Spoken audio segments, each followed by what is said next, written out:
Okay. Yes, parang konting recharge lang ba? Recharge lang. But how are you feeling, Darren? How does it feel to perform these songs in front of everybody today?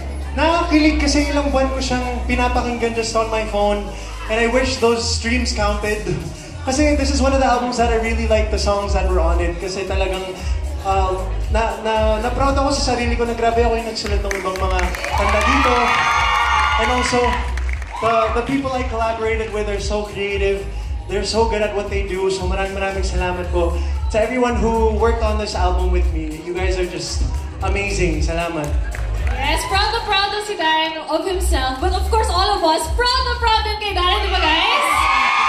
Thank you po. Yeah, kasi ikaw yung may anniversary, dapat kami yung nagbibigay ng gift sa'yo. Pero ikaw nagbigay ng gift sa amin. Thanks, DJ Sam. The album. So guys, once again, make sure to stream and of course share. Ikaw pa rin now available on your favorite digital streaming platforms. But, like I said, it's been an amazing 11 years. Grabe 11 years na. Yes. In the industry. And you've shared so much of yourself with everybody. But, now, it is time for us to give back to you. Kaya ka nakaupo. Ano ba ba?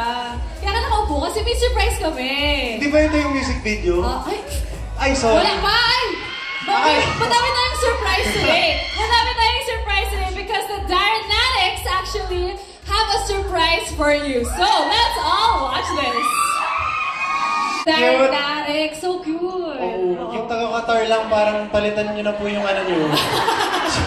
Sorry. Grabe. Parang palitan nyo na po yung picture ko sa likod. Pero ang dami mong pictures na pinakita kanina. Yes. For your whole journey. But that actually doesn't end there because we actually have Vita, the admin of Darrenatics, to give you a special gift today. So let's give her a round of applause, everybody. Wow naman, may pa-gifts. Welcome. This is Vita of Darrenatics. Ayan. Vita, maraming salamat po. Ay, okay. Happy 11 years. Quick picture, smile. Sige, nasaan yung picture? Hindi, nasa picture. Yan.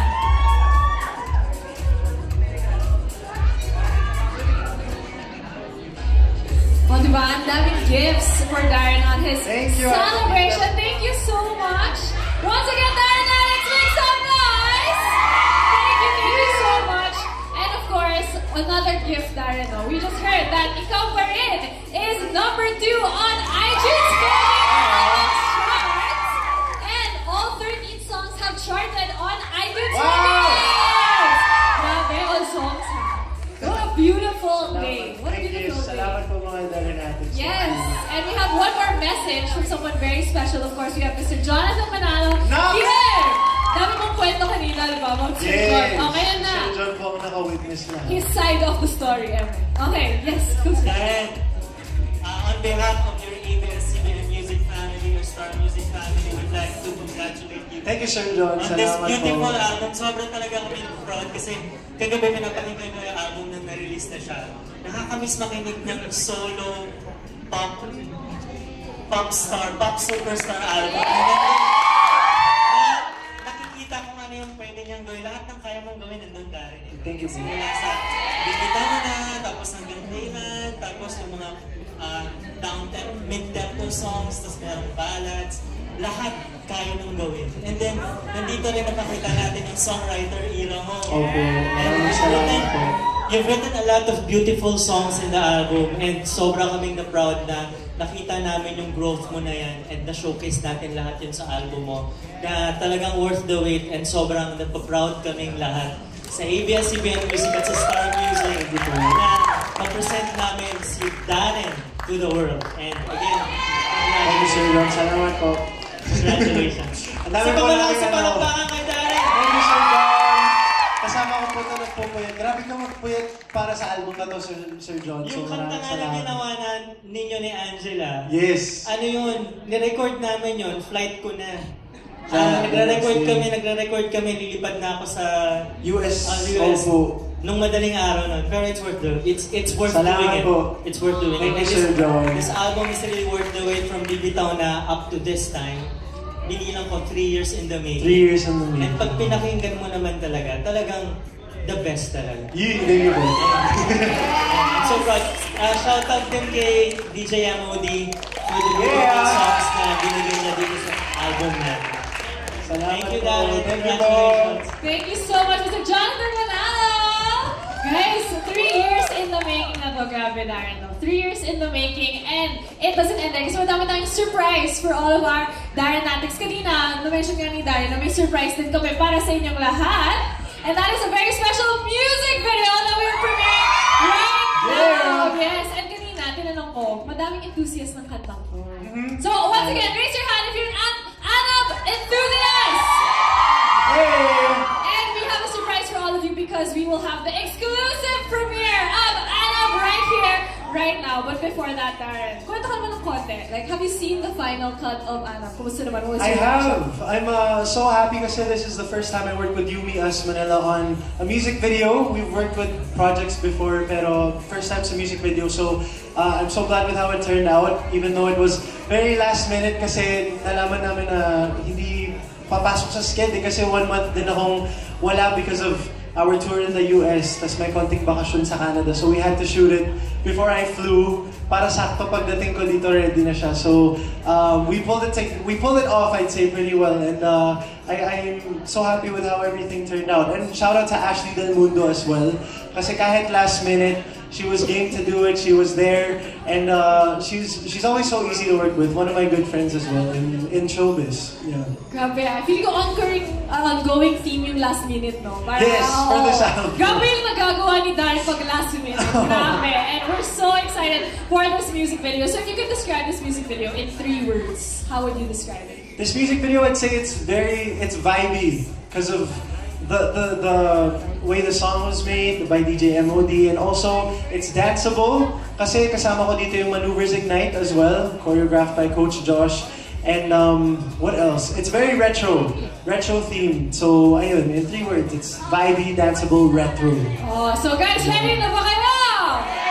Ay, isa pa, ready? So without further ado, everybody, let us all watch the official music video of ANAB! We're so excited, but guys, the music video for ANAB will be premiering later on tonight at 8 p.m. on the official YouTube channel of ABS-CBN Star Music. So huwag niyo muna i-post guys ha. Mamaya ng 8 p.m. it will premiere on the YouTube channel. So guys, that was the music video for ANAB! Maraming salamat! Ayan, before we start the press conference again, maraming salamat to my friends who are here, of course, from Showtime, my friends na nandito from PBB, from ASAP. Thank you guys so much. Pwede na kayong umuwi. Tapos na po. Maraming salamat. Gusto ni Robbie, Robbie wants to know more about the music. Wow! Diba? Maraming salamat.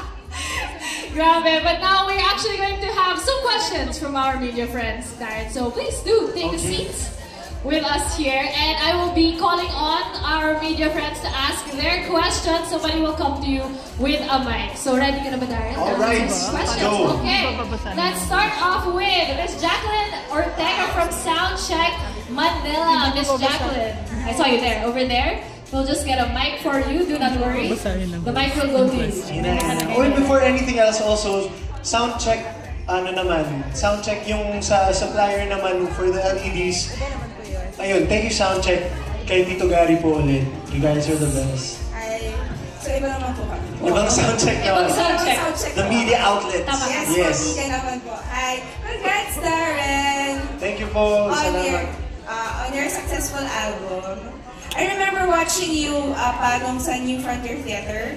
You had a concert so many years ago. So I feel so blessed to see you grow as an artist. Nax, salamat. Nax. So speaking of, yun na yung question ko din. You started your career at such a young age. Looking back, how do you think you've grown as an artist? Like, more specifically? Ano po, dati parang 4'11 lang ako nung The Boys Kids. Ngayon 6 feet na. Pero literal na growth. No, but I mean, in terms of musicality ko po, mas hindi na ako takot mag-experiment. Ayun, I'm more verbal with what I want with my team. Dati parang oo lang po ako ng oo sa mga demo na binibigay pag mga album ko. But now I'm more hands-on. Also, masasabi kong perfectionist po talaga ako eh. Lalo na in this aspect when it comes to performing and also my music.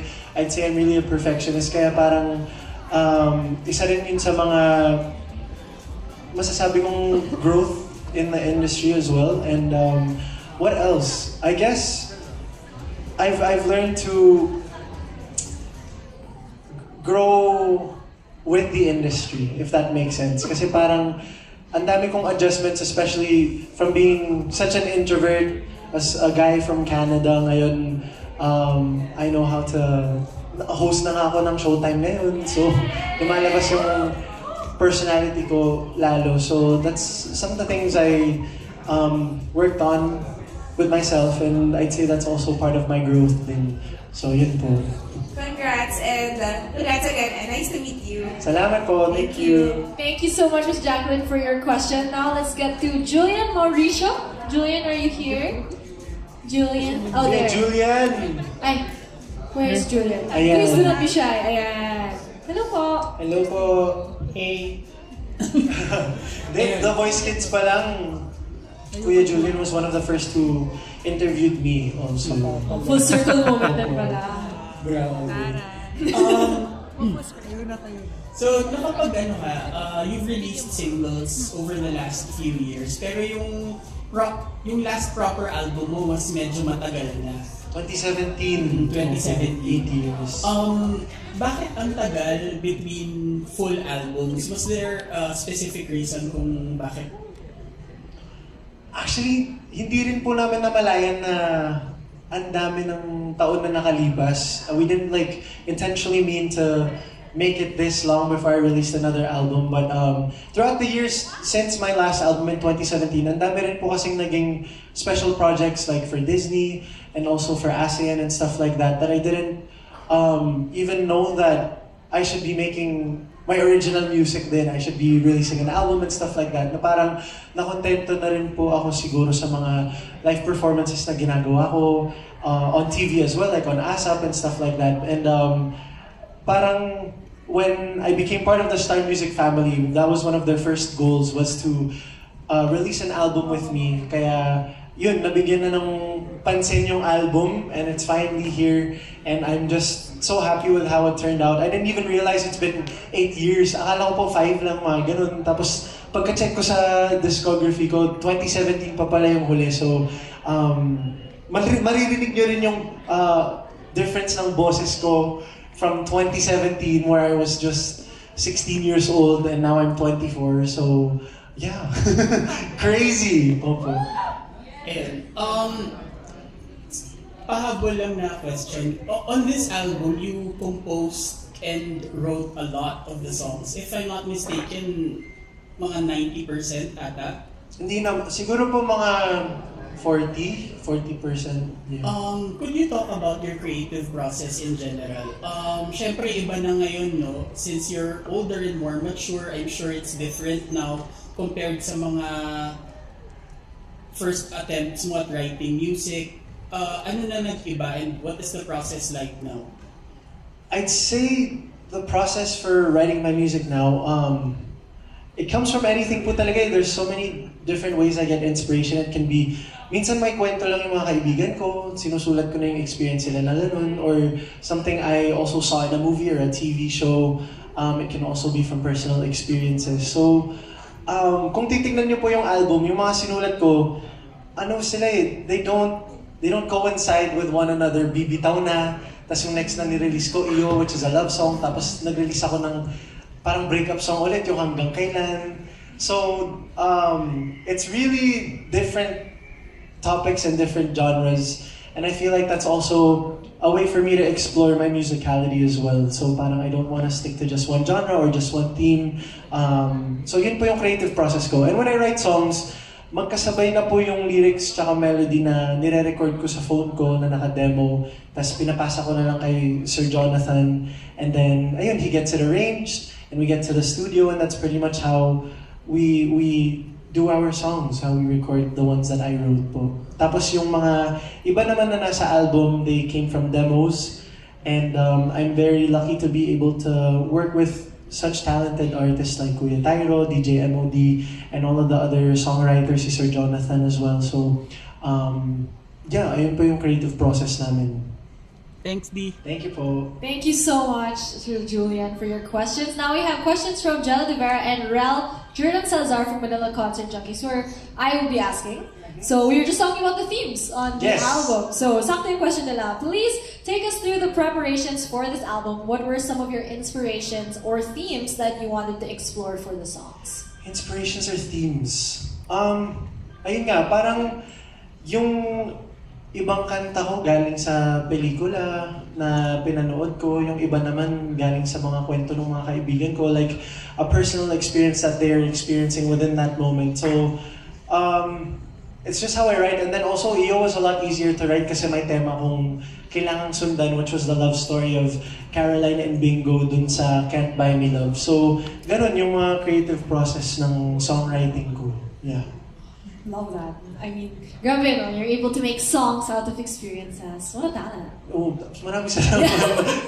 Pero like, minsan talaga binabalikan ko months later yung mga kanta, kaya talagang 3 years in the making yung album na to. Because some of the songs I wrote in 2021 pa. Yung hanggang kailan sinimulan ko yun 2021. Tapos nirelease siya last year lang, 2024, and that's when I finished it as well. So may mga ganong kanta na nandun lang sa drafts ng phone ko, and now it's part of this album. All in due time. Yes. All in due time. And the next question actually is, with every new album comes a new era. As a musical artist, what can we expect from Darren in this new era?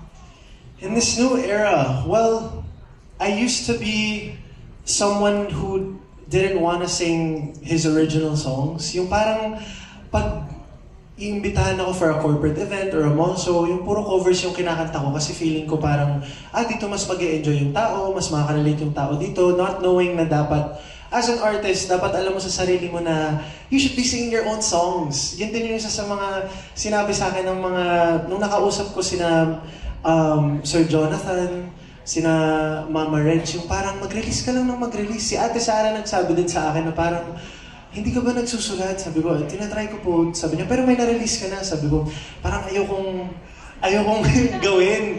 Pero yeah, yung si Ate Sara din yung siya nagsabi na, just keep releasing songs. Si Ate Sara Geronimo, my coach from The Voice Kids, because she said, just keep on producing content, producing stuff that you like. So, isa siya sa mga naging inspirations ko sa pagsulat din. Kasi, oo nga no, like as an artist, dapat gumagawa ka ng sarili mong kanta, nagpo-produce ka ng sarili mong music and content and stuff like that. So, now I have that in my mind na parang kahit sa mga mall shows and also corporate events, I tried to sing a few original songs as well as some covers as well kahit sa mga concerts ko. So hopefully one day, I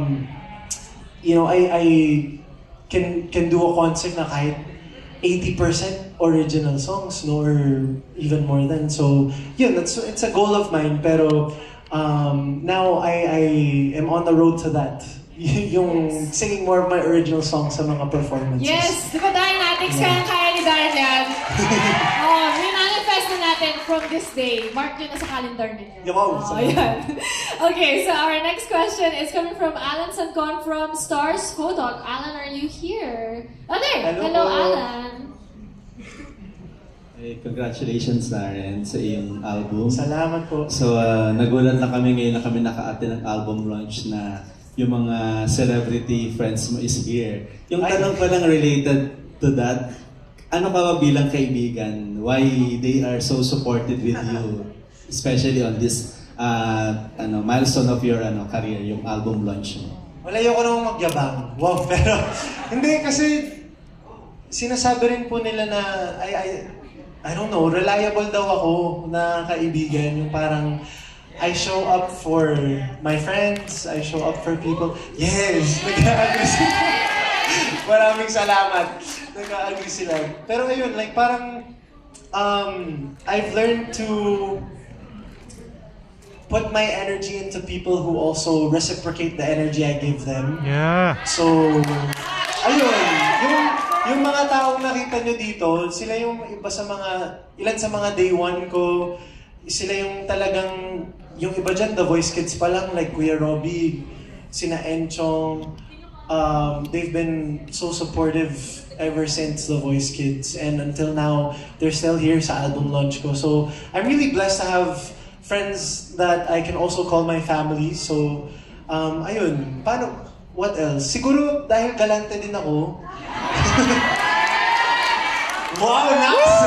Sa akin ang galing. Galante. Pero, yun, siguro na gigilty sila. Para sige na nga, pumunta na tayo sa album. Libre siya ng libre, tapos di tayo pupunta. So, yun. What else? Yeah, I'd say, as a friend, I'm pretty reliable. Yun po. Nagulat din kami na sa album launch mo, nagulat din kami na ang dami palang mga Darenatics, hindi pa rin So, ano ba naman bilang mga idols sa kanila? Bakit ganun kanila ka-supportive all over the world? Hindi ko rin po alam. I honestly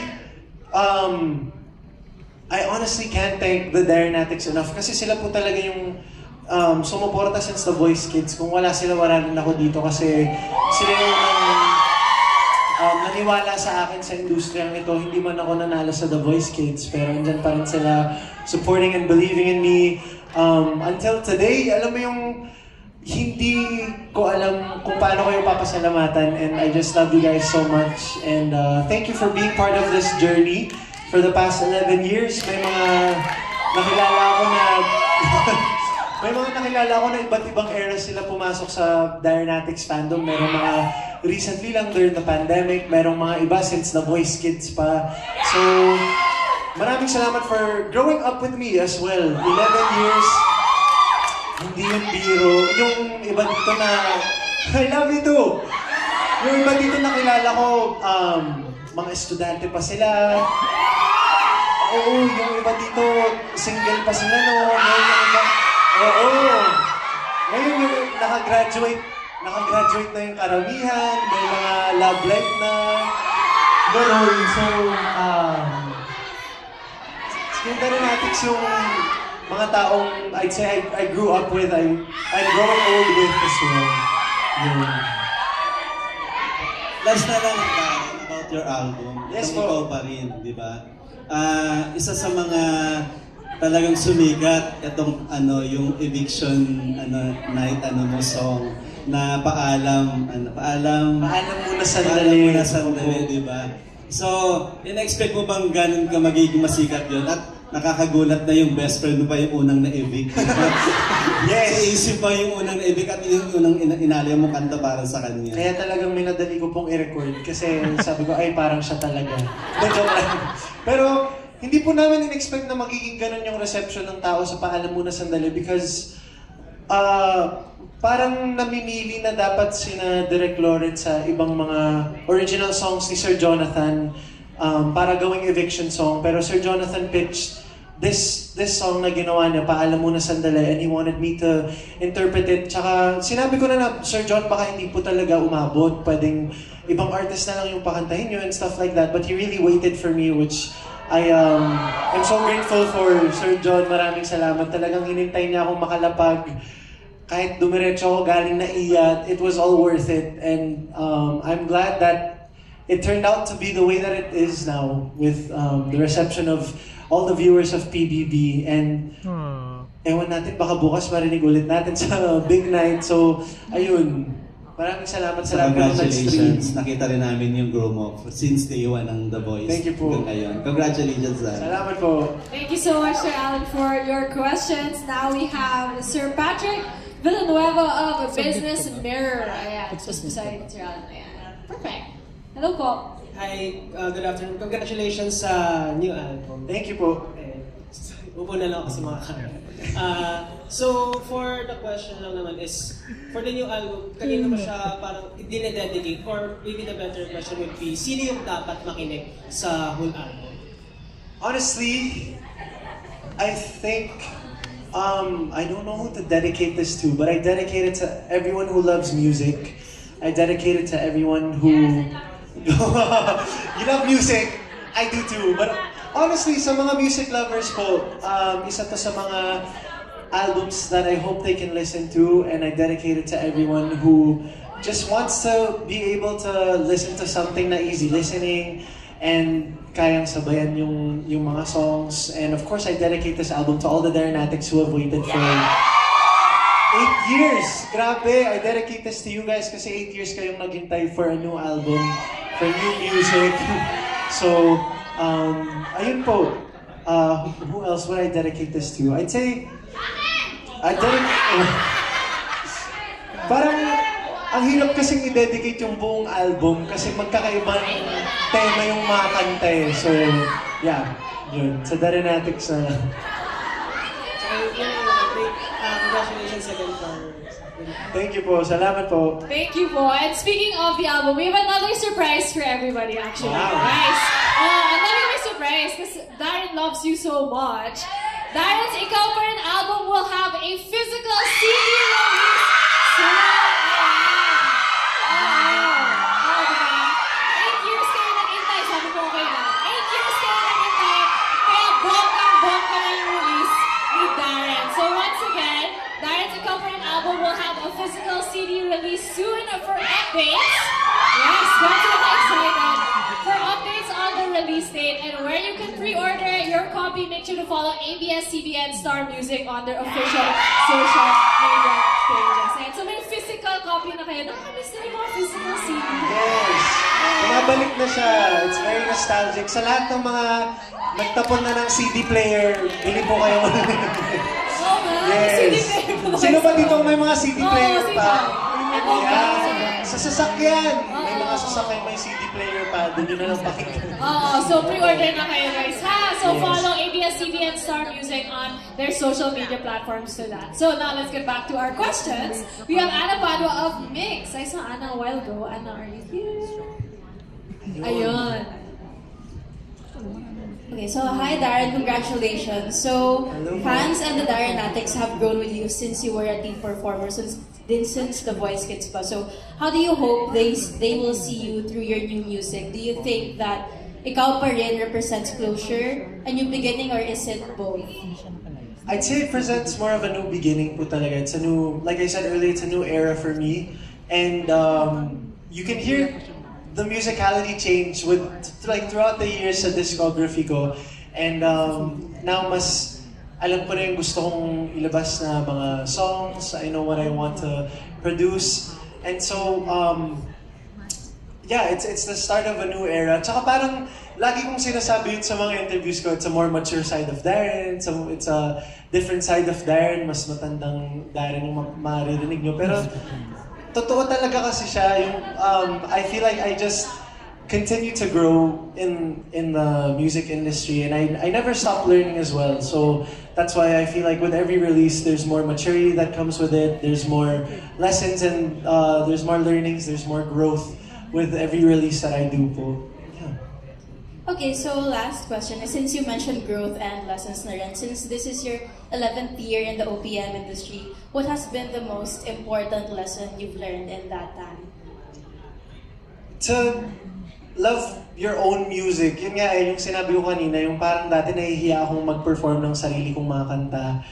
And that's one of the most important lessons that I learned, na kailangan mong kantahin yung sarili mong mga kanta. Kahit bago siyang single, even if you feel like people won't be able to relate to it kasi it's a new release, kantahin mo lang ng kantahin and let your music be known in other places as well. Kahit yung mga shows na ginagawa ko abroad, I try to sing my original songs kahit yung iba Tagalog. And it's something that I also want to make a goal nga, like I said earlier, to be able to sing more of my original music in the shows and events that I do, even on ASAP as well, which has given me so many performances na kinakanta ko yung sarili kong mga kanta as well. Thank you so much and congratulations. Thank you po. Thank you, Anna, for your questions. Now we have Mars Chica asking us some questions. So, do we have... There you go, there you go. Hello po. Ayun, hello po. Hello, good afternoon po. Ayun. Congratulations po on your 11th year in the industry. Salamat. Looking back, what would you say has been your most defining moment as an artist so far? Wow, my most defining moment. Wow, grabe ang lalim ng tanong. Defining moment siguro, syempre, ang dami po eh. Parang, I can't imagine, you know, in that span, in the 11 years that I've been in the industry, I've been able to mark off so many things off of my bucket list, mga goals ko. Pero siguro yung defining moment ko recently, yung 10th anniversary ko sa Araneta Coliseum. Yung parang, siyempre, Araneta Coliseum, yung kakabahan ka talaga kasi ako mismo hindi ko siya gustong gawin last year. Hindi ko siya talaga gustong gawin pero ang ABS-CBN po ang nagsabi na no, we want you to celebrate your 10 years. We want you to celebrate it sa Araneta kung kaya. And ako sabi ko parang hindi ko po kaya pero sila talaga yung gusto na Araneta or MOA yung pinagpili ang venue. Sabi ko, grabe yung paniniwala niyo sa akin. Pero it was something that was such a surreal moment for me eh. Kasi na-sold out po siya tapos it's something that so many artists only dream about. Yung maisigaw yung What's up Araneta Coliseum? Araneta! Yung maisigaw mo yun sa sarili mong concert. Grabe it's such a fulfilling moment. So I'd say that's one of the more recent defining moments in my career. Last question ko lang po. You've done pop, ballads, and even dance tracks. What genre or sound haven't you explored yet that you'd love to try po? Parang sa ASAP actually, lahat ng genre kinakanta ko. Nagra-rock ako, rock, jazz, hip-hop, nagra-rap ako kung ano-ano. But like to actually make into an original song of mine, siguro I wanna try rock naman. Or siguro jazz, yung mga may konting scatting, pero more modern take also. Yung tunog Darren pa rin, pero Darren na hindi nyo pa naririnig sa isang original song of mine or sa album ko before.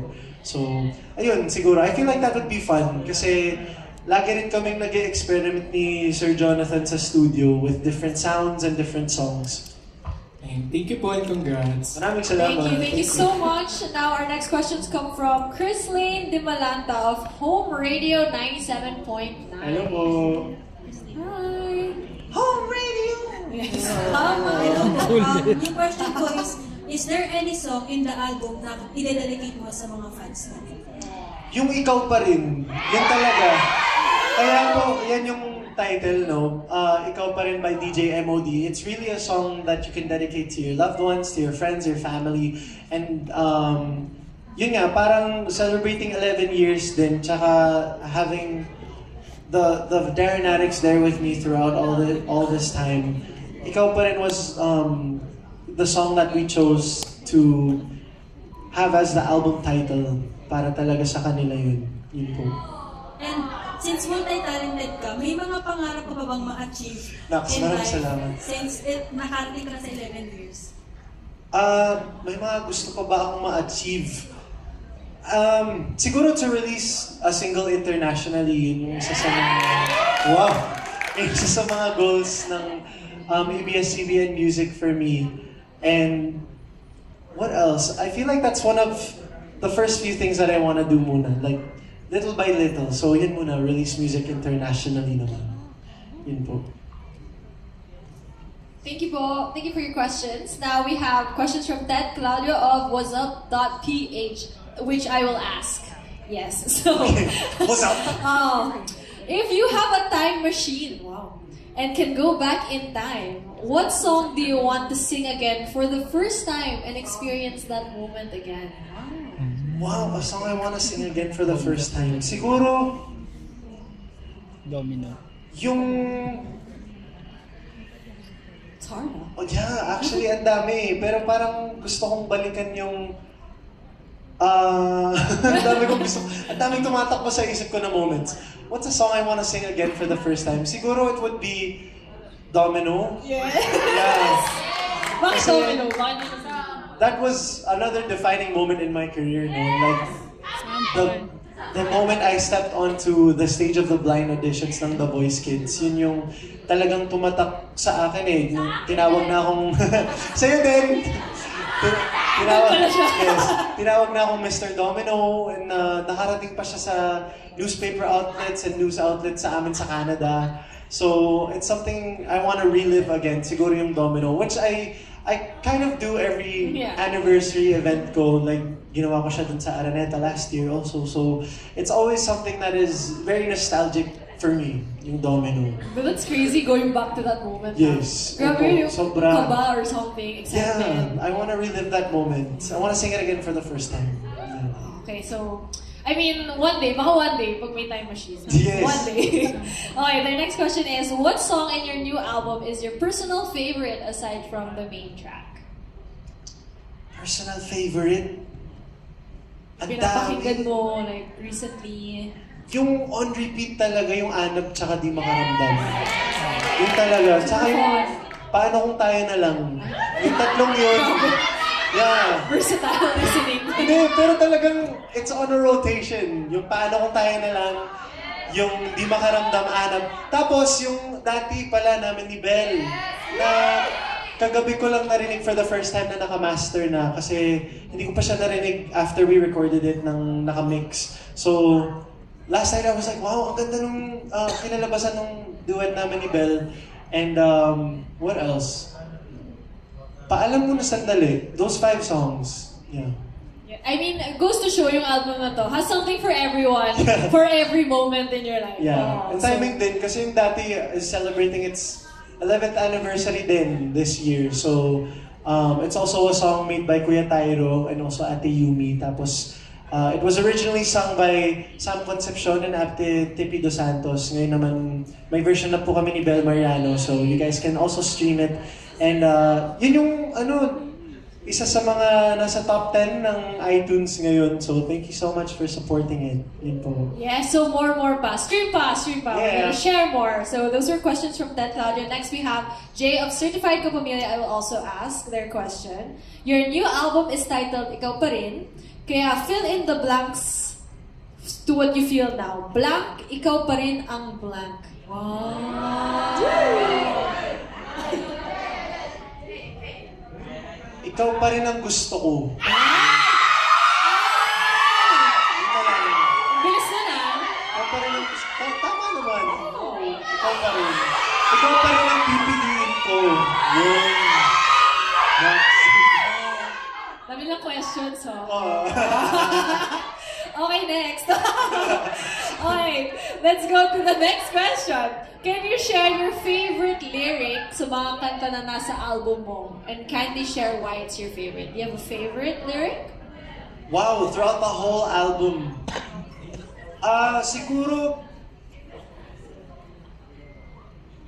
Siguro galing din sa Ikaw Pa Rin. Yung kahit ulit-ulitin pa, uwaho. Very poetic eh. Hindi, pero yun talaga. Yung chorus ko, sa paglipas ng panahon, Wow. Tama, yun talaga. Yung mga lyrics sa'yo ng Ikaw Pa Rin. Kasi sa paglipas ng panahon, ikaw pa rin. Kahit ulit-ulitin pa. Yun. So yun na yung quote nyo ha for this press con. Whoa! Espanto 2025. Yes. Yun na yun. Okay, now we have our questions coming from Philippine Daily Inquirer Lifestyle. They will be asking their own question. There we go. Hello! Hello po. Hello ka. Good afternoon, Darren. Curious lang ako, like, when you go to a recording, parang paano yung day mo, how do you pump yourself up, or may rituals ka ba?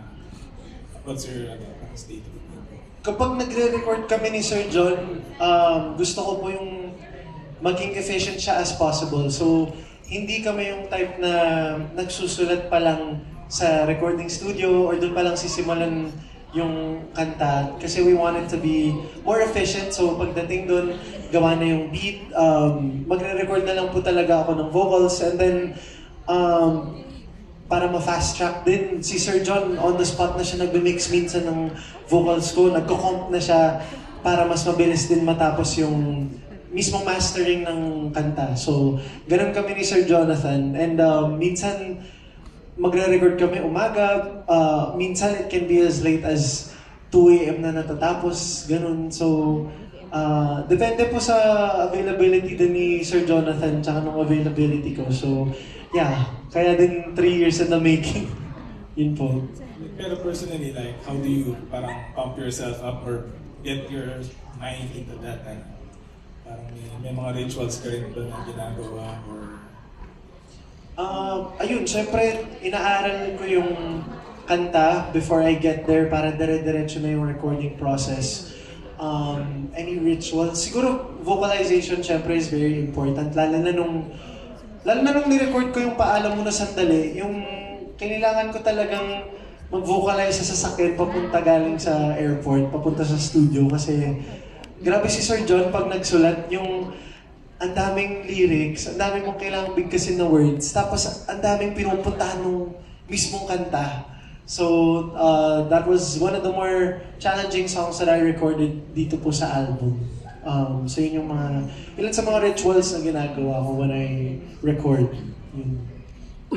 Thank you. Thank you po. Thank you so much. And actually, that is all the questions that we have for today. Thank you so much to our media friends for all of your questions on getting to know more about Darian and of course, the album. And sa inyong lahat, thank you so much for joining us here today. Huwag niyong kalimutan that the Anna music video will premiere tonight at 8 p.m. on